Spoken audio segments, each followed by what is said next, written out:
ఎన్నో ఏళ్ళు పెంచి పెద్ద చేసిన తండ్రిని హతమార్చిన ఘటన నిజామాబాద్ జిల్లా నవిపేట మండలం ధర్మారంలో చోటు చేసుకుంది. కన్న తండ్రిని హతమార్చిన ఘటనలో ఈ పూర్తిగా చిన్న కూతురు వర్షిని రోకలి బండతో కొట్టిన పరిస్థితి నెలకొంది. పూర్తిగా పోలీసులు చెప్పిన వివరాల ప్రకారం చూడొచ్చు, వర్షినికి మరో అక్క ఉంటుంది. అక్క గత కొన్ని రోజుల క్రితము అక్కకు భర్త చనిపోవడంతో మా ఇంటిపైనే ఉంది.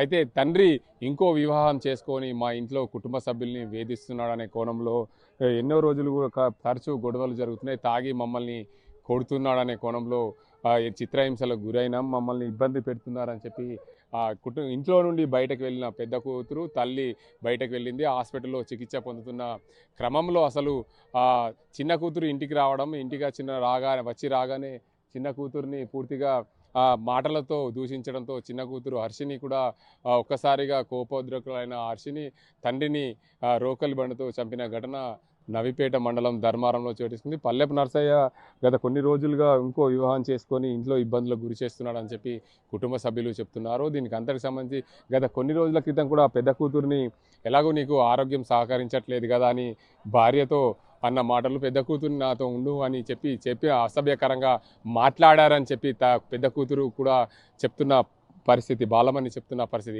గంగమని చెప్తున్న పరిస్థితి. ఏదేమైనప్పటికీ ఈ ఘటనలో పూర్తిగా నిజామాబాద్ జిల్లాలో దారుణంగా చోటు చేసుకుందని చెప్పచ్చు. తండ్రిని చంపిన కూతురు కూడా ఈ నిజామాబాద్ జిల్లాలో ఈ చోటు చేసుకున్న పరిస్థితి వల్ల చాలామంది, ఎందుకంటే కామన్గా ఒక ఆడపిల్ల ఉందంటే అతన్ని కాపాడాల్సిన బాధ్యత తండ్రిదే ఉంటుంది. అలాంటి తండ్రి కూతుర్ల పైన కన్నేశాడంటే ఆ కూతుర్లకు ఎంత కోపోద్రేకులు అవుతారో చెప్పాల్సిన అవసరం లేదు. ఈ ఘటనలో పూర్తిగా తండ్రి అసభ్యంగా ప్రవర్తించడం వల్లనే విసిగి వేసారించి పిల్లలు ఆ తండ్రిని చంపిన ఘటనలు చాలా ఉన్నాయి. అందులో భాగంగా నిజామాబాద్ జిల్లా నవిపేట మండలం ధర్మారంలో పల్లెపు నర్సయ్యను చిన్న కూతురు వర్షిని చంపిన ఘటన అదే కోవకు చెందింది. పూర్తిగా ఏదేమైనప్పటికీ నిజామాబాద్ జిల్లాలో జరిగిన ఈ ఘటనల వల్ల పూర్తిగా ఒక తండ్రినే కూతురు చంపిందంటే దానికి ప్రధాన కారణం లేకుండా చంపరు కాబట్టి ఆ కారణం వల్లనే కూతురు తండ్రిని హతమార్చిన ఘటన నిజామాబాద్ జిల్లా చోటు చేసుకుంది. పూర్తిగా పోలీసులు అయితే ఈ కేసు నమోదు చేసుకున్నారు.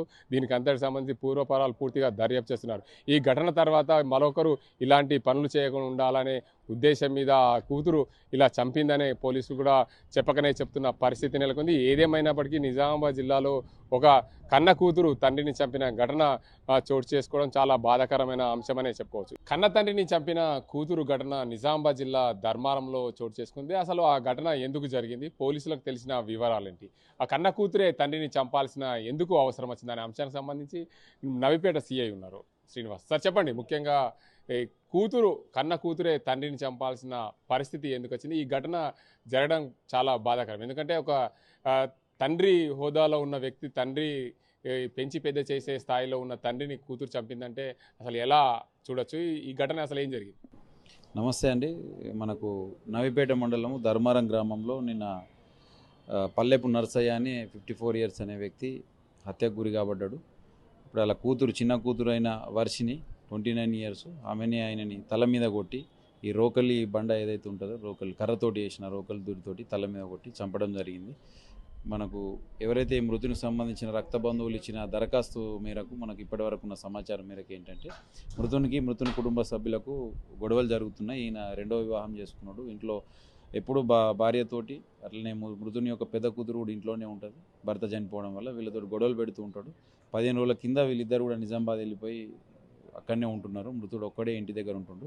చిన్న కూతురు ఎవరైతే నేరస్తురాలు వర్షిని ఉందో ఆమె నిన్న ఇంటికి రావడం జరిగింది. ఈమె వచ్చిన తర్వాత కూడా ఆయన గొడవలు పెట్టుకుంటే ఆమె కొట్టి చంపిందని మాకు ఇప్పటి వరకు ఉన్న సమాచారం మేరకు కానీ ఆ దరఖాస్తు ఇచ్చిన మేరకు కానీ తెలుస్తున్నది. ఇప్పుడు మనము మర్డర్ కేసు నమోదు చేసుకొని దర్యాప్తు చేస్తున్నాము. మనకు దర్యాప్తులో భాగంగా ఇంకా సరైన మరణ కారణాలు కూడా మనకు తెలిసేయడానికి అవకాశం ఉంటుంది. ప్రధానంగా అయితే ఒక కూతురు తండ్రిని చంపిందంటే సాధారణంగా ఆస్తి గొడవలు లాంటివి ఉంటాయి. అంటే రెండవ పెళ్లి చేసుకున్న కారణంగా ఏమైనా ఆస్తి వివాదాలు ఉన్నట్లు మీకు ఏమైనా సమాచారం ఉందా, లేకపోతే ఏం సమాచారంతో ఆమె తండ్రిని చంపింది అనుకుంటున్నారు? ఆస్తి వివాదాలు కాకుండా ఈ రెండో పెళ్లి చేసుకొని వీళ్ళని ఇబ్బంది పెడుతున్నాడు, మా తల్లిని మా పెద్దక్కని ఇబ్బంది పెడుతున్నాడు అనేది అయితే ఉంది. అది వాళ్ళ బంధువులందరికీ తెలుసు. ఇప్పుడు మనకు దరఖాస్తులో కూడా వాళ్ళు ఇచ్చిన రీజను అది ఉంది. ఇంకేదైనా కారణం స్పెసిఫిక్గా ఉన్నా కానీ మేము ఈ దర్యాప్తులో క్లియర్ చేసి దాన్ని మృతురాలిని కూడా అరెస్ట్ చేసి కోర్టులో ప్రొడ్యూస్ చేస్తాం. తండ్రి కూతుర్ని ఏమైనా హరాస్మెంట్ చేసిన ఘటన అందులో మీకు ఏమైనా కనిపించిందా? ఇప్పటి వరకు మాకు ఉన్న సమాచారం ఇంతకుముందు చెప్పాను మీకు. అటువంటి ఏదైనా ఉన్నా కానీ మేము మళ్ళీ అప్డేట్ చేస్తాం. Thank you. మొత్తానికి చూసుకోవచ్చు ఒక కూతురు కన్న తండ్రిని చంపిన ఘటన నిజామాబాద్ జిల్లా నవిపేట మండలం ధర్మారంలో చోటు చేసుకుంది. ఏదైతే మృతుడు రెండవ పెళ్లి చేసుకున్న కారణంగా మొదటి భార్య పిల్లలను అదేవిధంగా అందరినీ కూడా వేధిస్తున్నా అనే కోణంలో మా చిన్న కూతురు రాగానే గొడవ పడడం, దానికి అంతటికి సంబంధించి వర్షిని ఇంట్లో ఉన్న రోకల్ బండతో కొట్టడంతో తండ్రి అక్కడే చనిపోయాడు. తండ్రి మరణం తెలుసుకున్న తర్వాత కూడా కుటుంబ సభ్యులు ఫిర్యాదు మేరకు పోలీసులు అయితే కేసు నమోదు చేసుకున్నారు. దీనికి అంతటికి సంబంధించి ఆస్తి తగాదాలా లేదంటే ఇంకేమైనా హరాస్మెంట్ ఉన్నదా అనే కోణంలో కూడా పోలీసులు పూర్తి స్థాయిలో దర్యాప్తు చేసే అవకాశం లేదు. ఆ దర్యాప్తులో పూర్తి వివరాలు తెలియజేస్తామని చెప్పి నిజామాబాద్ పోలీసులు అయితే చెప్తున్న పరిస్థితి. తండ్రిని చంపిన కూతురు ఘటనలో ప్రత్యక్ష సాక్షి గంగమని ఉంది. అసలు పల్లెపు నర్సయ్యను వర్షిని చిన్న కూతురు ఎందుకు చంపింది, ఆ ఘటన అసలు ఎందుకు రోకలి బండతో కొట్టాల్సి వచ్చింది, ఆ తండ్రిని చంపాల్సిన పరిస్థితి కూతురుకు ఎందుకు వచ్చిందనే అంశానికి సంబంధించి గంగమని ఉంది మనతో మాట్లాడడానికి. అమ్మ చెప్పండి, అసలు మీ నాన్నను మీ చెల్లె కొట్టడం కారణం ఏంటి, అసలు ఏం జరిగింది ఆడ? సార్ మా నాన్న ఒక ఆమెని తీసుకొని పోయిండు. ఆమె బండి తీసుకొని అటే పోయింది. బండి పోయింది, మనిషి కూడా 4 నెలలు పోయిండు. 4 నెలలు పోయిండు. పోలీస్ టౌన్కి పోతే పూల దండలు వేసిర్రు, పంపించారు. 4 నెలలు పోతే మళ్ళీ 4 నెలలు ఇంట్లోకి వెళ్ళిపోమ్మని కాగితం కూడా రాసిచ్చారు పోలీస్ టౌన్లో. 4 నెలలు వెళ్ళిపోయిండు. అది బండి తీసుకొని వాళ్ళింటికి పోయింది. వాళ్ళింటికి పోగానే ఇక ఆయనత మాకు ఇంటి ముంగడికి వచ్చి మమ్మల్ని కొట్టుడు. మా అమ్మని మస్తు కొట్టిండు సారు. మా అమ్మకు ఫుల్ దెబ్బలైనాయి. మా అమ్మని తీసుకొని ఆంబులెన్స్లో ఇంటికి వచ్చినాకట ఇంటికి వెళ్ళి మేము ఆంబులెన్స్లో వెళ్ళొచ్చినాం కట్టుబట్టల మీద. మేము మళ్ళీ ధర్మారం పోలేము. మా చెల్లి వచ్చింది, మా నాన్న ఒక్కోడే ఉన్నాడు, మరి ఏడున్నావు నాన్న, పిల్లలు ఎట్లున్నారు, ఫోన్ చేసిన అక్కకు అని అది ఇది అడిగిందట. అయితే నేను ఏం చేయలేను, నాకు తెలియదు, వాళ్ళు సావని బతకని నాకు సంబంధం లేదని మా నాన్న అన్నాడట. అనగానే ఆయనత ఇంటికి పోయినందుకు మాకు కూడా ఇంట్లో ఉన్నా. నేను ఇంట్లో ఉన్నందుకు మా నాన్నతో తప్పు చేయము, వేరే బయట ఎందుకు పోతావు అటు ఇటు అని అంటే, నేను ఎటు పోతలేను నాన్న, నన్ను ఎందుకు అంటున్నావు అని ఏడిచిన. నేను ఏడుసంగానే మీరు ఇట్లా చేస్తారా తండ్రితోటి ఎవరన్నా అని నేను ఏడంగానే ఈ బిడ్డను ఒప్పిస్తలేవు, నీ బిడ్డ మాట ఒకటి అని మా అమ్మను పొల్లు కొట్టిండు. ఆయన ఇట్లా లొల్లి పెడుతున్నాడని కొట్టకన్నా ముందు ఒకరోజు నైట్కు కులం పెద్ద మనిషికే పొమ్మన్నాడు. వేరే వాళ్ళకి ఇట్లా అంటున్నారనని కులం పెద్ద మనిషికి చెప్పినాం. కులం పెద్ద మనిషి 12 గంటల దాకా వచ్చి సమాధానం కొద్దిగా చెప్పిండు. అద్దు బాగా లొల్లి పెట్టుకోకుర్రి, ఏదో అయిపోయింది, ఆమె పోయింది, ఇప్పుడు అన్న పిల్లలతోటి కలిసిమెలిసి మంచిగా ఉండు, తండ్రి లెక్క పెద్ద మనిషి అవుతున్నావు, మేము నీకు ఎప్పుడైంది, నువ్వు ఇట్లా చెప్పాలా మా సొంటోళ్ళకు, కానీ నువ్వు ఎప్పుడైంది, అయింది ఏదో అయిపోయింది, మంచిగా ఉండు పిల్లలతోటి కలిసిమెలిసి, ఇన్ని రోజులు ఎట్లున్నావో ఇప్పుడు అట్లుండు అని అన్నాడు. ఆయన అదే నైట్కు అమ్మతోటి అన్నాడట. నేను ఒప్పుకోలేను. ఇక ఆయనతో మా అమ్మని పొల్లు కొట్టిండు.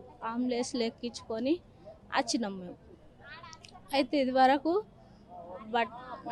కట్టుబట్టల మీద వచ్చినామంటే నిన్న ఎస్ఐ సార్ ఫోన్ చేస్తేనే ఇట్లా మీ చెల్లె వర్షిత అంటే ఆ వర్షితనే వాళ్ళ అత్తగారి ఇంటికాడ అని చెప్పేసిన. ఇట్లా మీ నాన్నను కొట్టిందమ్మా, మీరు రండి ఎమర్జెన్సీకి మీ ధర్మారం కన్నా ఉన్నాం మీ ఇంటికాడ అని అంటేనే మాకు పోతేనే మాకు ఆ విషయం తెలిసింది, మా నాన్నను కొట్టింది మా చెల్లె అని. మా చెల్లె కూడా అన్నాడట, నాకు అన్నాడు. ఇక రేపు మేము కన్న బిడ్డలకి అంటున్నాం, మన్మరాలకి కూడా అంటాడేమో అని భయంతో నేను ఇల్లు ఇడిసిట్టి నేను నిజామాబాద్లో ఉన్నా. వెంబోలే సారు. ఇక అవే మాటలు. ఇక మా చెల్లె దానికి ఆస్టచ్చి ఏం చేసిందో ఆ పని చేసింది కావచ్చు సారు. మాకు ఇక ఏం తప్పు, అది దాని మొగడు దగ్గరికి పోయింది. బండి తీసుకొని పోయింది, అది ఎక్సెల్ బండి. 80,000 పెట్టి కొన్నా సారు. 80,000 పెట్టి కొన్నా. మొన్న కూడా సంఘంలో పైసలు 3 సార్లు తీసుకుంటే 3 సార్లు నేనే కట్టిన. కులంలో పెద్ద మనుషులు ఇస్తే 3 సార్లు నేనే కట్టిన. ఒకసారి 15,000, ఒకసారి 15,000, మొన్న ఫస్ట్ అయిన రోజు 23,000 కట్టిన. ఈ పైసలు కట్టంగా ఏమన్నా మా నాన్న ఒక్కోడు వస్తే పైసలు ఇవ్వకుండ్రి, నేను వస్తా, నాకు ఇయ్యుండ్రి, నేను మాకు అవసరం ఉంటే మేము తీసుకుంటాం సంఘంలో, అవసరం లేకుంటే తీసుకోమని చెప్పిన. ఇది ఒకటి. ఇక కథంగా అంతే సారు, మాకు ఇక ఏం తెలియదు. ఏదైతే ఈ ఘటనలో తల్లి ఉంది, తల్లిని అడిగే ప్రయత్నం అయితే చేద్దాం. అసలు ఏం జరిగింది, ఆ నర్సయ్యను చిన్న కూతురు ఎందుకు చంపాల్సి వచ్చింది? ఏదైతే ఎవరైనా సరే ఒక కూతురు తండ్రిని చంపిందంటే ఏదో కారణం ఉంటుంది. ఆ కారణం అసలు ఎలాంటి కారణాలు ఉన్నాయనే దానికి సంబంధించి ఆమె అడుగు. అమ్మ చెప్పండి, మీ కూతురు మీ భర్తని చంపింది, ఏమైంది అసలు? ఇగో తిరుగుతున్నాడు సారు, 2 ఏళ్ళ దినమే. ఆయనతో తిరగాంగా నా బిడ్డ 3ఓసారి 4ఓసారి బాకీలు అందులో సంఘంలో తీసుకుంటే కూడా కట్టింది, కష్టం చేసుకుంటా. ఎంత 5,000 రూపాయలు అడగని 500 అడగని ఇచ్చింది. నా బిడ్డ చిన్నప్పటి దాని ముండమోచింది మాట్లాడుతున్నది, మమ్మల్నే సాగుతుంది. ఇప్పుడు నా బిడ్డ నువ్వు కొట్టినాక నేను వెళ్ళి వచ్చి ఇప్పుడు దావకాన్లు ఉంటే కూడా నన్ను చూడడానికి రాలేదు సారు. అయితే ఇప్పుడు నా బిడ్డకి ఏ బాధ వచ్చింది, నా తల్లిని ఇట్లా కొట్టుకుంటే పానం తీయబట్టే, నా అక్కని ముండని వెళ్ళగొట్టబట్టే అని ఇక దానికి ఏమనిపించిందో ఏమో సారు. ఇదే నాకు అయితే తెలియదు. మీరు నిజం బదలే ఎప్పుడో పొద్దుగాల లేవ్వంగానే లొల్లి తాగుతాడు, పొద్దుగాల లేవ్వంగానే లొల్లి, పీటలు అందుకుంటాడు, ఇసరి కట్టెలు అందుకుంటాడు. ఇట్లా ఏగబట్టి ఒక 2 ఏళ్ళ దినం అయిపోయి ఇంత ఏగి ఎర్రమన్నది. నీకు ఇప్పుడు దానికి ఎంత బాధ అనిపించిందో, ఒకరింటికి ఇచ్చింది, అది వచ్చింది, ఎట్లా చేసిందో మాకు తెలియదు. మేము తల్లి పిల్లలము, వాళ్ళిద్దరు పిల్లగాండ్లు, మేము ఇన్నే ఉన్నాము నిజాం బాధలా. మాకు ఎస్ఐ ఫోన్ చేస్తేనే మేము పోయినాం సారు, మాకు అది వరదాకా తెలియదు సారు. మాకు ఇటువంటి పనులు తెలియదు సారు. ఎట్లా దాని ధైర్యం కట్టి చేసుకుందో, నాయమ్మాగమైపోయా, నాయక్కాగమైపోయా అని ఇట్లా 3 సార్లు నిజాం బాధలు ఉంటే కూడా బిడ్డ ఒక్క మిండిని పెట్టుకో, తల్లి ఒక్క మిండిని పెట్టుకొని తిరుగుండ్రా అని అంటాడు సారు. ఇవే గలీజు మాటలు సారు. నా బిడ్డని కూడా ఏమంటాడు, ముండమోసింది కదా, నాకు ఇప్పుడు పెళ్ళని లేదు, నీకైతే పానం చేత కాదు, నీకు రోగం ఉన్నదాన్ని ఇప్పుడు అందులో కాగితం చూపెట్టు, రాస్తూ చదువుతారు అని నాకు పోలీస్ స్టేషన్లో చెప్పి దాన్ని ఇంతటి కాగితం రాపించుకొని పూలదండలు వేసుకున్నాడు సారు. ఒక కన్న కూతురు తండ్రిని చంపిన ఘటన చోటు చేసుకోవడం చాలా బాధాకరమైన అంశమనే చెప్పుకోవచ్చు. ఇది ఇక్కడ పరిస్థితి. ఇండియా పాకిస్తాన్ తాజా అప్డేట్స్ కోసం డౌన్లోడ్ చేసుకోండి RTV లైవ్ యాప్.